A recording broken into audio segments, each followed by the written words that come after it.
Mesdames, messieurs, bienvenue à Sportneuf Laval. Je suis Sarah Bibeau. Ici Michel Hogg. Et cette semaine, la thématique qu'on vous a préparée, on va parler de la progression. Et pour parler de la progression, on a avec nous notre invité de la semaine, Pascal Morin, entraîneur du club cyclisme Espoir de Laval. Bonjour. Bonjour. Comment ça va? Très bien, merci. Salut Pascal. Bonjour. Donc aujourd'hui, ce qu'on essaie de voir, c'est justement dans le développement, parce que tu t'occupes du développement au niveau du Club Espoir Laval. Donc, qu'est-ce que ça peut demander, ça peut exiger à un athlète de justement prendre sa carrière et se développer pour amener sa performance à un autre niveau? En fait, au niveau du développement, on parle des athlètes d'aller de 5 ans aller jusqu'à 16 ans, juste avant le niveau junior. Donc, ce que ça peut demander à un athlète, on va favoriser beaucoup le multisport. OK? Donc, c'est sûr qu'il n'y a rien de vraiment établi, rien de vraiment sérieux avant, je vous dirais, le niveau cadet, qui est les âges 15-16 ans. Donc, ce que ça peut demander, c'est sûr que, bon, il y a des programmes qui sont mis en place, comme les programmes de sport-études. Les choix qu'ils vont avoir à faire, selon moi, ne seront pas avant l'âge de 15 ans. Et ça, c'est la réalité au niveau du cyclisme? C'est la réalité au niveau du cyclisme, oui. Ouais. Je vous dirais que c'est plus un choix au niveau aussi de la façon que le club est géré, au niveau des clubs de développement. Au club Espoir Laval, nous, on priorise pas avant 15-16 ans de commencer à être un petit peu plus spécifique dans un sport en particulier. De se spécialiser vraiment plus, puis d'avoir un encadrement ou un entraînement plus spécifique, plus spécifique au sport même. Donc, en cyclisme, c'est un sport d'été, comme vous le savez sans doute. Quand on tombe dans le volet off-season, hiver, on va prioriser que les athlètes fassent, par exemple, d'autres sports aérobiques, comme le patinage de vitesse, comme le ski de fond, comme d'autres sports autres que d'aller s'entraîner sur un vélo cardio-vélo ou quoi que ce soit. Donc, d'avoir un trainer, là, puis de ne pas nécessairement faire son sport 12 mois par année, mais d'aller chercher, peut-être d'aller développer les mêmes habiletés. On parle de cardio, mais pas avec le même sport. En fait, aller développer les mêmes habiletés, oui et non, dans le sens que, justement, on va favoriser le développement de l'athlète à plusieurs niveaux. C'est pour ça qu'on favorise encore le multisport. Par exemple, un athlète de 8 ans, 9 ans, où, par exemple, la flexibilité, la vitesse, tout ça va être super important, va être un stade sur lequel on va mettre l'accent pour développer telle ou telle habileté physique. C'est ce que le multisport va favoriser. Par exemple, on sait qu'en cyclisme, la flexibilité, c'est pas vraiment un sport qui va mettre l'accent sur la flexibilité. Donc, par contre, quand on va aller peut-être plus vers d'autres sports, on va aller développer ces qualités-là qui vont être par la suite utilisées par les athlètes s'ils demeurent dans le cyclisme ou s'ils se dirigent vers d'autres sports. Mais quand on parle de cyclisme, donc la discipline du cyclisme, et qu'on met ça dans notre angle un peu de progression, quelles sont les étapes de progression d'un athlète au niveau du cyclisme? Au niveau du cyclisme, donc, la première étape, c'est sûr que c'est toujours en lien là, avec le développement à long terme de l'athlète. Donc, le premier stade, c'est s'amuser grâce au sport, qui est les stades environ de 5 ans. C'est plus récréatif? En fait, ce n'est que récréatif, ce n'est qu'axé sur le jeu, pour après ça passer dans le stade de développement, apprendre à s'entraîner. Donc, j'en ai beaucoup là, au niveau du développement qui sont dans ce stade-là. Donc, ils apprennent à s'entraîner. Le stade suivant, c'est d'aller s'entraîner à s'entraîner. Là, on parle des athlètes de niveau cadet, 15-16 ans. On n'est pas encore rendu à apprendre à gagner ou quoi que ce soit. Donc, les objectifs sont différents pour les athlètes, mais ce ne sont pas nécessairement des objectifs de performance ou quoi que ce soit. Donc, c'est ça qu'on veut dire, s'entraîner à s'entraîner. C'est ça, exactement. Donc, Exactement. S'entraîner de la bonne façon, responsabiliser les athlètes, qui aillent chercher une certaine autonomie aussi dans les entraînements. C'est tout un long processus qui va amener l'athlète à passer au stade suivant. Donc, dans un club de développement, le mandat pour toutes les catégories d'âge, c'est lorsque l'année se termine puis que l'athlète est prêt à passer à un niveau supérieur, que l'athlète soit prêt puis qui est acquis certaines bases au niveau technique, au niveau physiologique, au niveau tactique pour passer au stade suivant. Là. Okay. Donc là, on parle aussi au niveau de cadets 15-16 ans. C'est un peu aussi au niveau de l'école secondaire, oui. début cégep, là, fin secondaire 4-5. Ouais. Donc, il y a des structures de sport-études au niveau du cyclisme aussi? En réalité, au Québec, il y en a 3. Okay. Il y en avait 2 jusqu'à ce que le Club Espoir Laval parte un autre programme à ce moment-là, à la Polyvalente de Saint-Jérôme, cette année. C'est un nouveau programme qui accueille 7 cyclistes. Okay. Donc, oui, c'est un programme qui est mis en œuvre pour développer, pas nécessairement des cyclistes, mais ce qu'on veut dans un club de développement, c'est d'aller développer des athlètes. OK.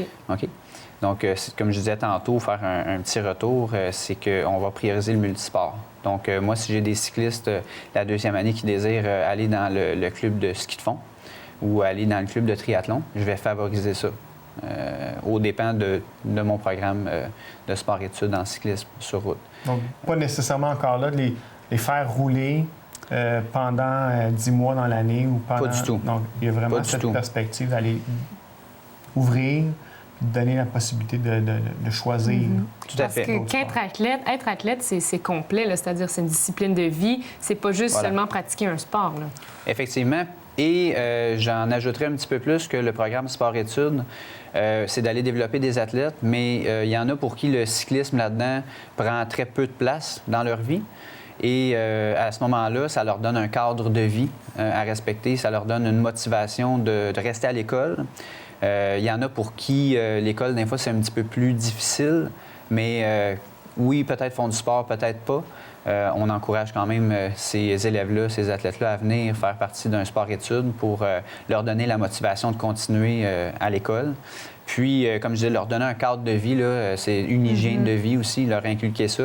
Au sport-études, on a la chance d'être des entraîneurs et non des professeurs d'école. Donc, la relation qu'on a athlète-entraîneur, c'est une relation qui est très, très forte, là. À ce moment-là, on a quand même on peut influencer beaucoup de choses en tant qu'entraîneur au niveau des athlètes, au niveau des élèves. Et c'est pas négligeable là, comme relation à ce niveau-là. Et aussi, ça peut encourager les gens à bouger, pourquoi pas. Tout le temps. Merci beaucoup, Pascal. Merci d'avoir été là. Merci beaucoup. À la prochaine. Bonjour, mon nom est Roberta Arguello et voici les nouvelles du sport. Au football, le botteur Boris Bédé du Rouge et Or a établi un nouveau record d'équipe avec 8 placements en 8 tentatives lors de leur victoire du 20 septembre contre les Gators de Bishops. Pierre-Luc Caron, le secondeur de Vimont spécialiste des longues remises, et Charles Lambert, leur nouveau teneur, ont contribué à ce record. Lorsque rencontré après le match, Pierre-Luc Caron a parlé de ses débuts avec les Loups du curé Antoine Labelle et également de son rêve un jour jouer avec la Ligue canadienne de football, tout comme le footballeur lavallois Martin Bédard des Alouettes de Montréal. Nous te souhaitons de réaliser ton rêve et félicitations à toute l'équipe pour votre belle victoire. Nous sommes fiers de vous. Bienvenue à ma chronique nutrition. Alors, cette semaine, on parle des oméga-3. Alors, qu'est-ce que c'est que les oméga-3? Ce sont en fait des acides gras essentiels qui constituent les membranes de nos cellules, incluant celles du cerveau. Alors, pourquoi on en parle tant ces temps-ci et est-ce qu'on peut combler nos besoins seulement par l'alimentation? Alors, la réponse a beaucoup à faire avec notre mode de vie industrialisé, notre alimentation nord-américaine. Alors, autrefois, les oméga-3 et les oméga-6, l'humain en consommait probablement des proportions assez équivalentes. Qu'est-ce que c'est un oméga-6? Alors, c'est un autre acide gras essentiel qui est, par contre, très abondant dans les aliments et les produits de l'industrie alimentaire d'aujourd'hui, surtout à cause de l'usage massif d'huile de soya.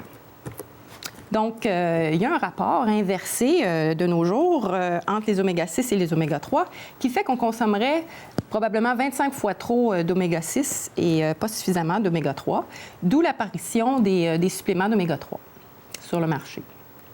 Alors, on reconnaît les impacts importants des oméga-3 sur la santé. Hein?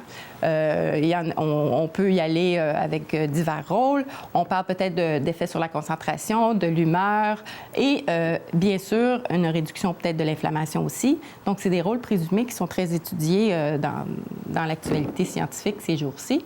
Alors, effectivement, plus d'oméga-3, c'est bon pour la santé, mais manger moins transformé aussi, c'est une bonne façon de rééquilibrer notre rapport oméga-3, oméga-6. Donc, on fait diminuer nos oméga-6 et on augmente notre consommation d'oméga-3 par l'alimentation.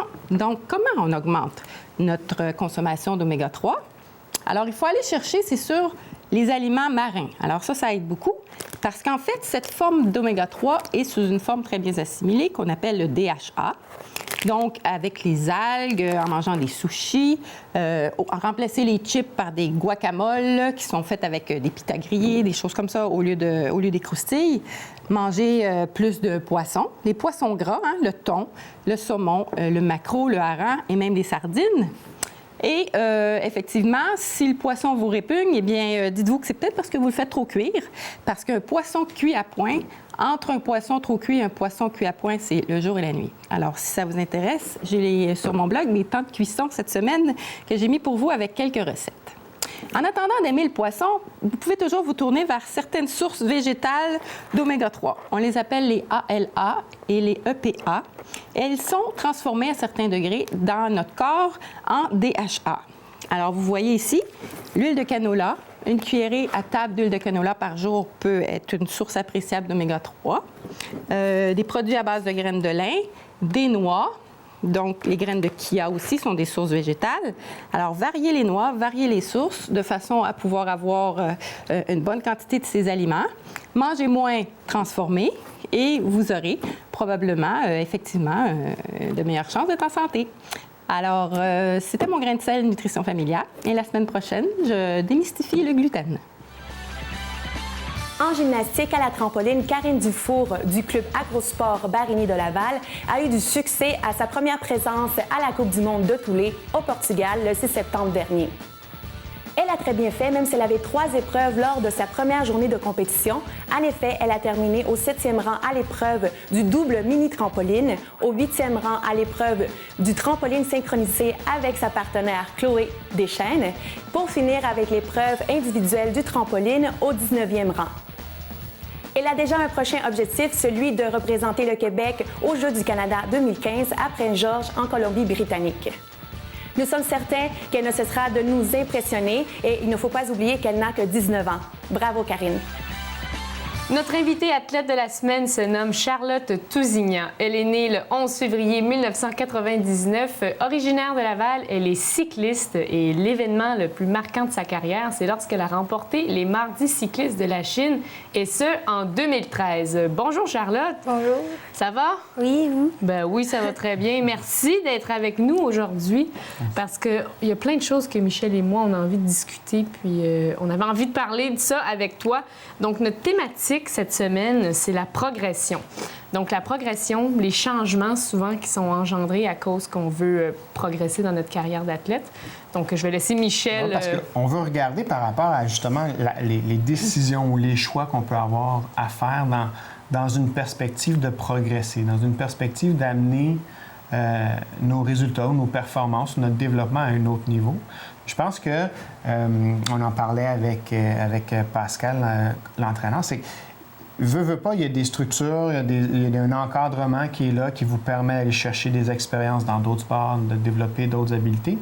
Mais toi, dans ton sport, dans ton cheminement, est-ce que tu as pris des décisions? Est-ce que tu as fait des choix qui t'ont amené à peut-être renoncer à certaines choses, à mettre de côté certaines choses? Cette année, je suis rentrée en sport-études, donc j'ai changé d'école pour aller à la polyvalente de Saint-Jérôme. Tu étais à quelle école avant? Au Collège Laval. OK, donc de Collège Laval à la polyvalente de Saint-Jérôme. Ça, c'est tout un changement, là. Oui, au niveau du transport aussi, c'est beaucoup plus long. Saint-Jérôme-Laval, il faut que je voyage ça chaque matin. Tu le fais en transport en commun? Ou tes parents vont te reconduire? Pascal. OK, Pascal. Ah, bien, t'es un bon entraîneur. Oui. Puis, Donc, ça a été une décision qui t'a amené ou que tu as prise dans la perspective de dire, moi, l'encadrement qui peut m'être offert dans un sport-études, je pense que ça peut m'aider à améliorer ma performance. Ouais. Bien, c'est surtout que moi, m'entraîner toute seule, individuelle, bien, je trouve ça difficile. Je n'ai pas vraiment beaucoup de motivation à aller sur un rouleau puis rouler toute seule avec de la musique. Parce qu'au sport-études, on a un encadrement. J'ai des coéquipiers de vélo qui sont avec moi pour rouler. Fait que ça va t'aider à te motiver, ça va t'aider à justement peut-être pousser un petit peu plus ton développement. Ouais, exactement. Quelque chose qui était plus difficile à faire dans un encadrement scolaire régulier. Oui. Puis aussi au Collège Laval, c'est que nos horaires, on avait plus de cours, donc j'avais pas vraiment le temps de m'entraîner le soir ou le matin, tandis que là, chaque matin, on a 2h30 de période pour s'entraîner à l'école. À l'école, donc de prévu dans l'horaire scolaire. Oui. OK. Au niveau scolaire, c'est une chose. Au niveau peut-être plus de la vie en général, on parle des amis, les vacances, les sorties, les activités. C'est ça, parce que là, tu as changé d'école, tu as plein d'amis que tu ne seras plus nécessairement avec eux tout le temps, là. Est-ce que ça a un impact aussi par rapport à, si on veut passer d'un niveau cadet à junior, j'imagine qu'il y a des choses qu'on doit décider de ne pas faire ou décider de faire. Ou renoncer à certaines choses pour le futur, par exemple. Bien, c'est sûr que ça a été difficile parce que je quittais mes amis de Laval, mais c'est sûr que c'est des sacrifices qu'il faut faire rendus à un certain niveau. J'ai trouvé que pratiquer plus mon sport, si je veux atteindre mon but plus tard, il faut juste... Il fallait faire ça. C'était comme une décision qu'il fallait que tu prennes. Est-ce que c'était difficile à prendre comme décision? Oui, j'ai réfléchi longtemps. Avec mes parents, on a eu plusieurs discussions, mais on est arrivé à une conclusion. Puis, pour l'instant, je suis contente de mon choix. Oui. Ça atteint le niveau, les objectifs, que ça te donne les résultats que tu espérais? Oui. OK. Est-ce que dans le développement au niveau sportif, que ce soit, je ne sais pas moi, par rapport à... de se retrouver justement souvent, des fois, avec un athlète, on va avoir le sentiment d'être un gros poisson dans un petit bocal. On performe, on gagne, puis on change à des moments critiques, on change de catégorie. Comment est-ce que tu penses gérer ces changements de catégorie-là, ou de te retrouver à être un plus petit joueur avec des filles qui ont 1 an, 2 ans, 3 ans d'expérience à un niveau plus élevé? Moi, je pense que les défaites, avec ça, on apprend beaucoup. Oui, c'est plate de perdre, mais avec ça, on apprend puis on acquiert de l'expérience. Quand on gagne tout le temps, un coup tu as gagné, à un moment donné, tu n'as plus rien qui te motive. Quand tu es dernier, tu as tout le temps quelqu'un en avant, puis tu peux toujours t'améliorer. Tandis que quand tu es premier, tu peux seulement rester premier. Donc, c'est important pour toi d'avoir ce défi-là, d'avoir ce challenge-là, de dire, OK, j'ai quelqu'un à aller à côté ou à aller battre. Ça te donne une source de motivation. Oui. OK. Là, toi, Charlotte, en ce moment, tu as 15-16 ans? 15 ans. 15 ans. À 15 ans, habituellement, c'est secondaire 4. Oui. Les amis, les sorties, on commence à faire des fêtes entre amis, habituellement notre premier chum, notre première blonde, tout ça. Comment est-ce que tu vois ça, toi? Comment est-ce que tu te sens à travers tout ça? Est-ce que tu as l'impression que tu dois renoncer à une bonne partie, ce qu'on pourrait dire une partie de ta jeunesse, pour performer, pour poursuivre ta carrière professionnelle? Ça me dérange pas vraiment parce que la plupart des amis, mes meilleurs amis sont au vélo. Puis... Donc, elles sont des dans la même réalité. Oui, on est tous dans la même réalité. Puis j'ai quand même du temps pour moi, là, pour le vélo. Je m'entraîne pas 7 jours sur 7, 24 heures sur 24 heures. Puis toi, le vélo, pour toi, c'est une passion. Oui, c'est une passion. Ça me dérange pas de faire ça. Ouais. Mais qu'est-ce que tu fais dans tes temps libres? C'est-à-dire, est-ce que tu fais des choses qui sont presque reliées à ta carrière de cycliste ou c'est totalement différent? Je pratique d'autres sports. Là. OK, fait que tu fais quand même du sport. Donc, tu es quand même vraiment dans le milieu sportif. Tu travailles pour ton futur aussi, dans le fond. Oui. Donc, c'est de voir comment on perçoit la décision. Toi, tu dis ça me nourrit dans ma passion, dans mon sport. Donc, c'est pas nécessairement un choix ou une décision négatives. Ouais. Fait que t'es vraiment une athlète déterminée. Ouais. Bon, ben Charlotte, merci d'avoir été là. On va te souhaiter bonne chance pour ta future carrière. Ben, écoute, ta carrière, le futur dans ta carrière. Puis au plaisir de te revoir. Merci. Bye bye. Le cross-country prend de l'ampleur à l'école secondaire Georges Vanier. La compétition a eu lieu le 17 septembre dernier au Centre de la nature de Laval. C'était la 9e édition de cette compétition et plus de 1300 élèves ont participé cette année. C'était la première fois, cependant, que les élèves étaient chronométrés à l'aide d'une puce électronique. Voici les grands gagnants. Chloé Dion, Zachary Cyr, Fanny Pelletier-Laroche et Jonathan Gabriel Quintero. Bravo à tous et surtout félicitations à tous les participants et participantes. On n'est jamais trop jeune pour adopter de saines habitudes de vie en pratiquant un sport. Donc aujourd'hui, on regarde les choix, les décisions, les renoncements qu'on a à faire dans une perspective de progresser par rapport à notre carrière, par rapport à nos performances. Donc c'est sûr, avec les invités d'aujourd'hui, on regardait justement la jeune Charlotte qui en fin de parcours secondaire, décide de complètement changer d'école, changer d'environnement, s'en aller dans un sport-études où il y a une structure, il y a une organisation différente. Donc, on a un renoncement à des amis, on a un renoncement à une façon de faire, on doit s'adapter à une nouvelle façon de s'entraîner, à une nouvelle organisation, avec un peu plus de voyagement dans son cas. Donc, on essaie de regarder quels sont les choix, quelles sont les décisions qu'une progression sportive peut nous amener et surtout, quelles sont les limites. Souvent, on va rencontrer principalement 2 limites qui vont nous empêcher de progresser.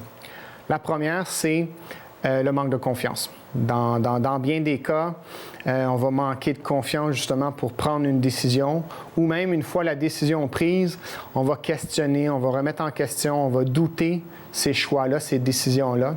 Donc, la confiance, c'est la base sur laquelle on peut travailler nos choix, travailler nos décisions, travailler notre progression. Donc, c'est bien important. C'est un des éléments très importants à développer, à travailler. C'est être confiant dans notre potentiel, être confiant dans nos capacités, être confiant dans nos habiletés, être confiant en soi, parce que du moment où je commence à questionner, du moment où je commence à douter, c'est là que les problèmes ou le doute peut s'installer et faire en sorte que ma progression ou mes performances soient minées. Donc, c'est sûr qu'avec les décisions, avec les choix, il n'y a pas de recette magique. C'est le travail, c'est l'engagement, c'est l'entraînement. Il faut en quelque sorte, pour bâtir ma confiance, que j'aille fait le travail que j'avais à faire, que je me sois entraîné de la façon que je devais le faire.